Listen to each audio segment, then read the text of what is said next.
Christie, thank you very much for joining us. Very pleased to. Appreciate your time. On4 is all about inspiring people to achieve extraordinary things. So who and what during your life and career has inspired you? Well, it started very young for me because my mother had such an amazing work ethic. I come from quite a poor background in that my father died when I was 5 and my mother had 7 children under 12. So I grew up with an expectation that I would achieve, probably even a little bit of guilt, like we owed it to her because of how hard she had to work to have 7 kids and be a widow. And so I guess it started with my mother, and then as I moved through different areas of the media, it was different people.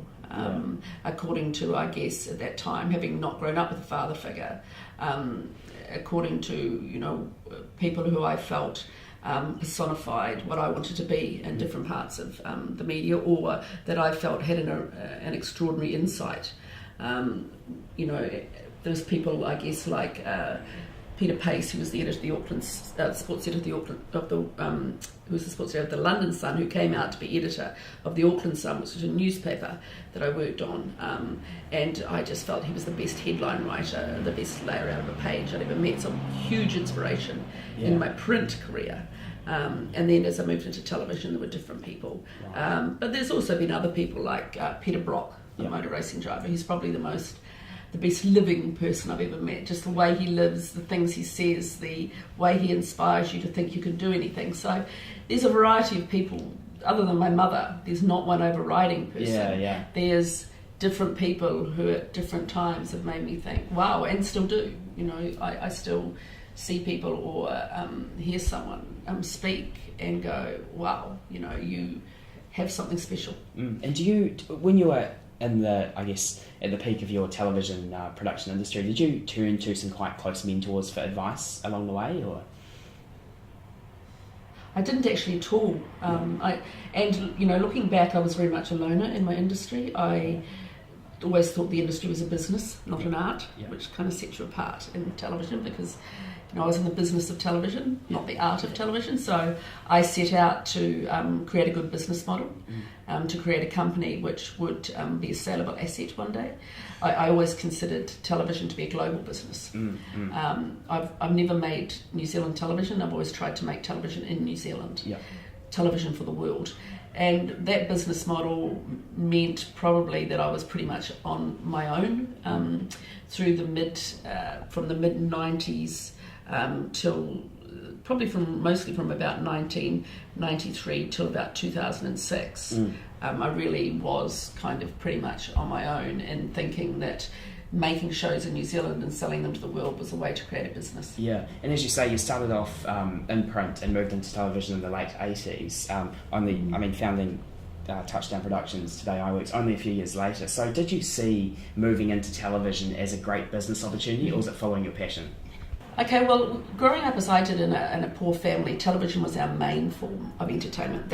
We didn't go on holidays. We didn't go out much. We didn't go to the movies. We didn't do a lot of things. There just wasn't the money. So television was the centre of the lounge, And I had a photo of my father, who died when I was 5. A photo of him sitting on top of the television. We watched the television so much. I remember the cat would catch dead birds or dead mice and always bring it in and put it under the television because clearly that's what everyone looked at. Yeah. So I very much grew up with television being the main form of entertainment, and I actually put that down to the reason I've been able to have what I call a common touch, a mass market mentality about television is because that's where I came from. So you'll find most television critics watch very little.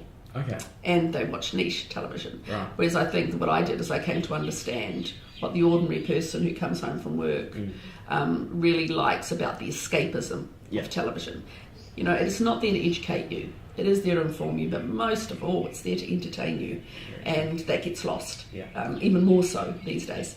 So when I worked in newspapers, and then the newspaper I was working on closed down a year after the share market crash in 1988, so I accidentally ended up as a researcher in television. Okay. And straight away I realised that, my work ethic, because I was just prepared to work as many hours as it took, and I didn't realise before that was exceptional. Yeah. My work ethic, and I just had a knack, I think, for what would work. And so suddenly I had this passion and this belief that I can do this, and I'm going to be good at this. I've got really good ideas. And over the next 3 years working at Communicator, working for someone else, I started to realise that actually most of the ideas coming out of that place now are mine. And I went and asked for a pay increase because everyone else seemed to be on more money, and they said no. And I spat the dummy and I quit and set up by myself. Awesome. And one of the great things about setting up by yourself, the television production company, is the capital outlay is very little, because if you've got ideas, you go and sell the idea, they pay you the money, then you make the show. Right. So, you don't have to have much more other than, a couple of desks. Yeah. Or you don't even need that, really. So it's not as though there's, a lot of money involved to set up by yourself. Yeah, and at Communicato, under Neil Roberts, some of your early shows, Mud and Glory, Great Rugby Stories, Rachel Hunter Cover Girl, had tremendous success. Yes. What were some of the key lessons from Communicato that you took into Touchdown Productions when you started it? Neil Roberts was an amazing mentor in television. Yeah. Looking back, I think he had quite a narrow view of what television is, but at that time I just loved his passion for it. Right. He was a really good writer. He taught me to write for television. I still write. My entire career I wrote. I've written every literature life I've made. The ability to write, which is something I think is very hard to learn later in life, you have to have it from the beginning, really made the difference to me in my television career. So Neil Roberts taught me that. And Mud and Glory, which was the first TV show I produced, only came my way because no one else in the office knew anything about sport. And I put my hand up and they said, you can be the producer. I'd only been in television less than a year. But I had a real feeling about that show, and I remembered from my childhood there's a famous story of an All Black called Keith Murdoch, who got sent home from Wales, from an All Black tour to Wales, and he disappeared on the way home and no one had seen him since. And I thought, here we go, a great mystery, so I'm going to find Keith Murdoch. So off we went and found him, working in the cane fields in northern Queensland. And so those and then I went off to Wales with Colin Meads and learned what remarkable respect, people have for one of our icons. So I guess when I look back on that, I got a real feeling for heroes out of that early part of my career. And I don't believe in luck. I believe in timing and good management. Yeah. And I had both at that time. So, by the time Rachel Hunter Cover Girl came along, it's still the highest rating documentary ever in this country. I mean, she just married Rod. Yeah. Rod didn't do television interviews. I got 2 minutes with him and it was a major coup. Yeah. So after that, I said to them, hey, I'm bringing in all your work. How about paying me a little more? And they said, no. And I'm like, oh. Time to go out of my eye. Yeah, and by that time, I think probably the broadcasters recognised that maybe I had, maybe I was something other than the ordinary in television, and so I felt very confident, so off I went. Yeah, and after starting Touchdown Productions, I mean, only within a few years you grew it to what was one of the biggest television production companies in New Zealand. How did you do it so quickly? Was it that natural skill, do you believe, or was it more good timing and good management, as you say, or was it a combination? I think the time was right for someone like me who was so driven, and I had such a work ethic that I was all over every show, and what we were offering no one else had offered. And so, and I understood sport, and there were a lot of opportunities there. I understood talent and started to bring some big names through. And as a result, I guess it wasn't that we couldn't do anything wrong, but we got more and more work because we delivered. You can't expect to get, you're only as good as your last show. You literally are only as good as your last show. I'm probably lucky that my last one was The Block. I left on a high. But you're only as good as your last show. And as a result, we got a lot of work, but we also were working almost exclusively for TVNZ. And by my very nature, I had forged very close relationships with the people who were programming the shows. And then that person left, and a new programmer arrived from Australia, and he looked at everything we were making and said, nah, don't want to know about it, we're going to make all these internally. So he took all the shows off me. So we'd gone from being the largest producer, and to I think in 95 we went down to 6 hours for the year. Now the reason for that is because I had signed contracts where I didn't own any of my IP. So I'd signed contracts where they owned it all, and I was just what we call a showrunner. I just did the work and delivered them the show. Now, if I had rights to my own shows, they couldn't have taken them off and made them themselves. So they took Mountain Dew on the Edge, they took More Sports Extra, they took This Is Your Life, they took all these shows off me and thought, oh, we'll make them internally. And I don't think there was anything other than vengeance of the new Australian programmer on the last programmer who he intensely disliked and wanted to wipe everything the last program had done. So by 96, we really had very little work, and things were really tough. I was using my credit card to pay the wages and things. And then the TV3 programmer sent me a video. It was of police car chases, and she said, what if you put some links on this and we turned it into a TV show? And it was a show called Police Stop, and we got Peter Brock to front it. Okay. I taught him to front on television, and it launched on TV3 as the #1 show in New Zealand. So we were back, and that was very closely followed by and Set New Zealand Time of Life, which was the beginning of Matthew and Mark. Yeah. So within 18 months, that same guy who destroyed my business was now saying to me, my pockets are, bottomless if you'll bring Matthew and Mark over to TVNZ from TV3. So, and then I was also, what had been the huge change in me is I would no longer sign a contract where I was giving me all rights to my own shows. Okay. So you stayed as a shareholder as such in the show? You own the intellectual property and your own ideas. Yeah. And so you don't have a situation where they can make it without you. Okay. And that was really the whole business model. That's why I managed to create a production company. To this day, other people are still signing away all their rights, to broadcasters. When I realised my mistake, I stopped doing that. Therefore, the intellectual property in the shows became an asset in the company. And when Eyeworks came looking for a production company to buy, they realised that I owned all my intellectual property. Yeah. And at that time, that was unique. People didn't do that. Okay. And when you did sell to Eyeworks in 2006, you had shows in 29 different countries. Yeah. I guess the question I've been thinking of is why sell and stay on as a CEO and still build the company? Why not still own the company if you're going to still build the company? It's all about timing. Yeah. Around about the year 2000, there was an article in it was in the Evening Post in Wellington, which is now the Dominion Post, and it was there was a headline, and it said, "TV, thy name is Julie Christie." And I was horrified. I thought, what? And it was basically a review of one of my shows, which had been very successful, and it basically said that everything I made was were the words. And I thought, gosh, it's not all, everyone's watching my shows. I know I'm really successful, but the critics hate me. So I went along to see a woman called Jenny Raynish, who's a PR person, and I said, what can I do to change my image? What can I do? I need to, I don't want to be like, the queen of TV. Yeah.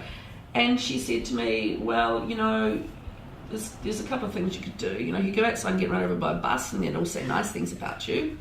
Or you could go overseas and make your name and come back, and then they definitely will all say nice things about you.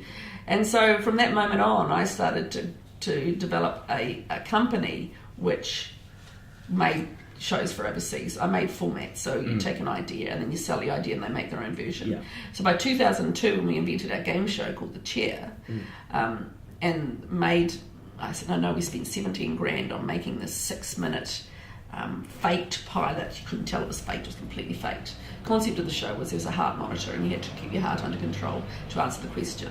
Now, of course, if you've got $250,000 sitting there and you're terrified of the question, your heart starts beating, so your money would go backwards. So it was clever, it was new, and immediately sold into the States, UK, and went for 4 years in France. And so everyone was buying it, so suddenly, what do you know? I come home and I'm flavour of the month. Whereas before I'd been the woman who makes TV, then I was an international businesswoman. Yeah. So it just shows you what international stuff can do, really. It just shows you we're a small country with needs a much more global focus. Now I look back and go, if I hadn't done that, I wouldn't have lasted. Yeah. Financially, I wouldn't have lasted. So by the time Eyeworks came calling, obviously they'd seen the success of the Chair in 2002. And the thing about television is everyone's always looking for the next great idea. Yeah. So they thought maybe she's got the next great idea. So that I wasn't ready to leave television, and I loved that company, Touchdown, so much. and I loved them. I loved the Eyeworks people, the Dutch people. You know, I realised during those years from 2002 to 6 that television was a global business, but I was alone, so I was trying to build a company. I had a good name internationally, but really I was tiny. I needed to be part of a bigger global group, and I was their first English-speaking acquisition, therefore very important to their group of companies. So, you know, and they've just sold for hundreds of millions of euros to Warner's. So you know, they're smart men, and I felt I could learn from them, and which is really important. And I had run out of people to learn from in this country. Yeah, and from having spent a lot of time in the States and in the UK with different shows, what do they do differently in the way they go about their business and television production than we do here? Well, it's an enormous amount more money, of course. So whereas we used to one person doing 3 jobs, they had one person for each job. I made the Game Show the Chair in the States for exactly 10 times what I made it for here. Okay. That was the budget, was exactly 10 times. Wow. 70 grand as opposed to 700,000 an episode. You know, we had John McEnroe and things like that, so there were a lot of other reasons for that sort of budget. But I think, you know, in America, that in unscripted television, which is what I've mostly made, I have made some drama and some movies, mostly I've done unscripted television.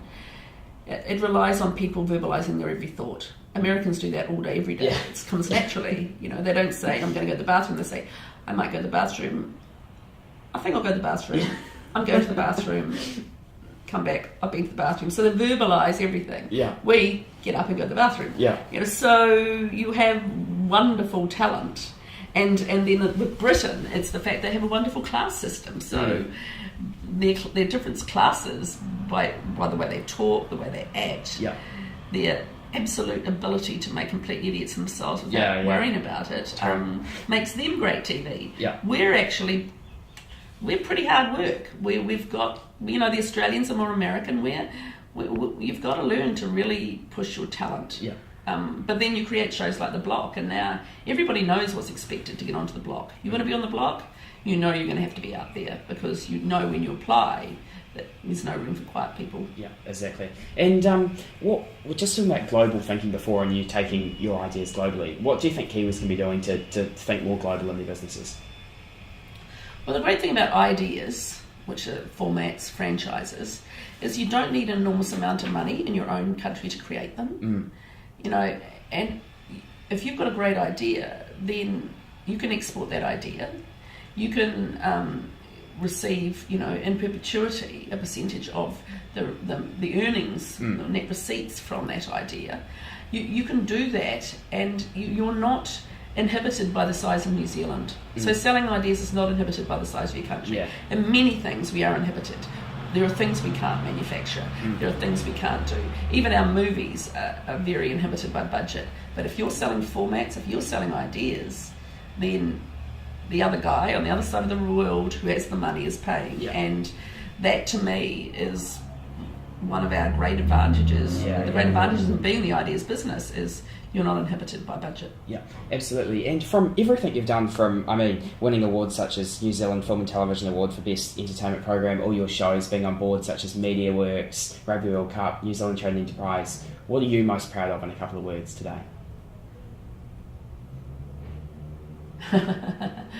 Well, you know, I got an ONZM for services to film and television. That was a very, very proud day. Yeah, absolutely. Because you feel like you've done something for your country. But what am I most proud of? I'm most proud of, I think, of making people happy, of having entertained people, and having brought some really great stories and some really great talent to the screen. Cool, great.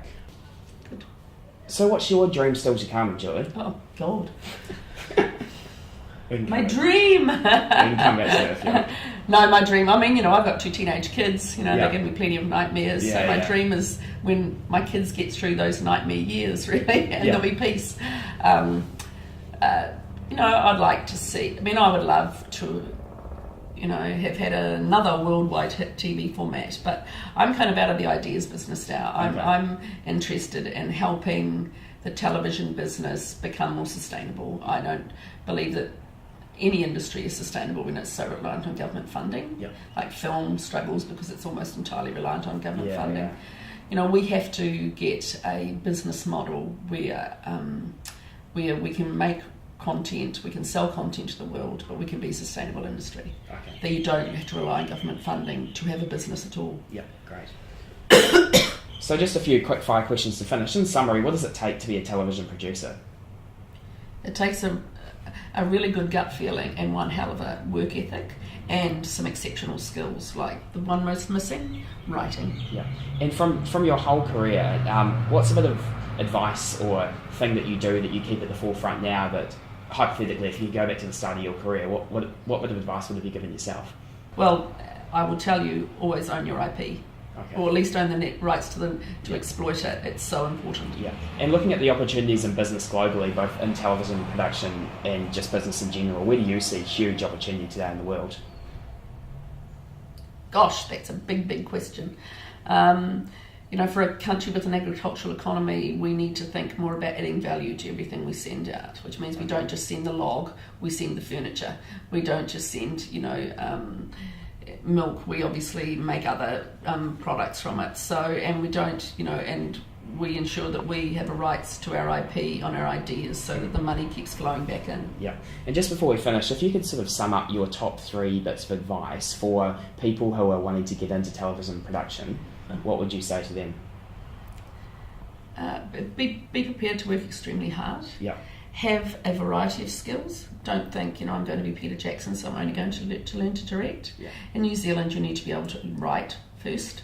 You need to be able to research. You need a variety of skills. So I would aim to have 3 skills. And if you want to be a producer, then you also need to be a really smart business person. And business skills are the single most missing thing in our television industry. Great. And just before we go into our wise words question, what would the 16-year-old girl you were think of who you've become today? Would she be pretty proud? I think my mother was very proud on when I got my ONZM, which meant a lot to me. I certainly think she didn't have any view of where she was going. Except looking back, I did have a rather wild imagination, and it has served me quite well. So I wasn't even particularly ambitious. I went to journalism school because it was only 2 years and teaching was. Journalism school was only 1 year and teaching was 3. Yeah. I could have been a school teacher. I would have been a terrible school teacher. So there was no calculated career path. Yeah. It was just, journalism's only 1 year. I'll only have to be broke for 1 year. So that's how I fell into being what I am. Timing, good management, you could call it that. Certainly wasn't luck. Yeah, brilliant. Julie, to finish, look, you've done New Zealand very proud in everything you've done, so can you please look down our camera here and tell us what are your wise words for the people of New Zealand? If you're going to start any form of company, start with an international company from day one. Don't start in New Zealand thinking you can take it overseas. Start from day one thinking, how could I make this company international? Julie Christie, thank you very much. Yes.